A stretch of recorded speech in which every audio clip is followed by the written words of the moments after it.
પોરબંદર મહાનગરપાલિકાના વેરા વિભાગ દ્વારા બાકી વેરા ધારકો માટે વેરામાં વ્યાજ માફી યોજના જાહેર કરવામાં આવી છે। આ યોજના હેઠળ ગ્રાહકોને 40 થી 60% વ્યાજ માફી આપવામાં આવશે, ત્યારે આ યોજનાના દિવસો વધારવા રજૂઆત થઈ છે। પોરબંદર મહાનગરપાલિકા દ્વારા વેરાની વસૂલાત કરવામાં આવી રહી છે। વેરા વિભાગ દ્વારા વેરાની વસૂલાત દરમિયાન અંદાજે 30,000 થી વધુ આસામીઓને વેરાની ભરપાઈ ન કરવા બદલ મનપા દ્વારા નોટિસ પણ આપવામાં આવી હતી। ત્યારે હાલ માર્ચ એન્ડિંગ હોવાથી મહાનગરપાલિકા દ્વારા જે આસામીઓનો લાંબા સમયથી વેરાની ભરપાઈ નથી કરવામાં આવી અને તે વેરાની રકમમાં વ્યાજ લગાવવામાં આવ્યું છે, તેવા આસામીઓ વેરાની ભરપાઈ કરે તો મહાનગરપાલિકા દ્વારા 40 થી 60% વ્યાજ માફી આપવાની જાહેરાત કરવામાં આવી છે। આ સ્કીમ આગામી 31 માર્ચ સુધી લાગુ કરવામાં આવી છે। ત્યારે આ સ્કીમ 31 માર્ચ બાદ પણ અમુક દિવસો સુધી લાગુ કરવા માટે પાલિકાના પૂર્વ સદસ્ય ફારૂકભાઈ સુરિયા દ્વારા રજૂઆત કરવામાં આવી છે।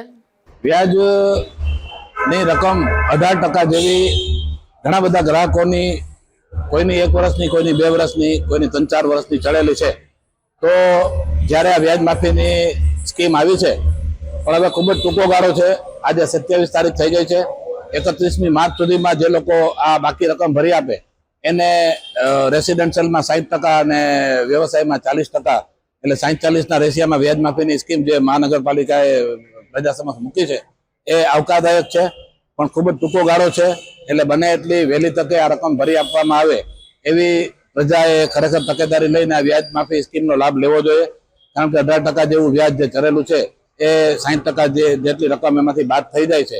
એટલે પ્રજાલક્ષી જે આ યોજના છે એનો વધુમાં વધુ પ્રજા લાભ લે અને શક્ય ત્યાં સુધી મહાનગરપાલિકાના કમિશનર સાહેબને અમે આજે રજૂઆત કરીએ છીએ કે જો શક્ય હોય તો બીજા 15 દિવસ એમાં વધારી દેવામાં આવે 31 તારીખ પછી, તો વધુ લોકો આનો લાભ લઈ શકે।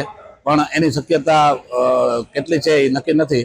એટલે પ્રજાએ 31મી માર્ચ પહેલા આ ચડેલી રકમ જે છે એ ભરી દે તો એ વ્યાજ માફીનો લાભ લઈ શકે। પોરબંદર મહાનગરપાલિકા દ્વારા આ સ્કીમ 25 માર્ચ બાદ અમલી કરવામાં આવી છે, જેથી આ સ્કીમનો લાભ લેવા માટે ખૂબ ઓછા દિવસો ઉપલબ્ધ થયા છે। ત્યારે 31 માર્ચ બાદ પણ આ સ્કીમ લાગુ કરવા માંગ કરી હતી। નિપુલ પોપટ સાથે અશોક થાનકી, ગુજરાત ન્યૂઝ, પોરબંદર।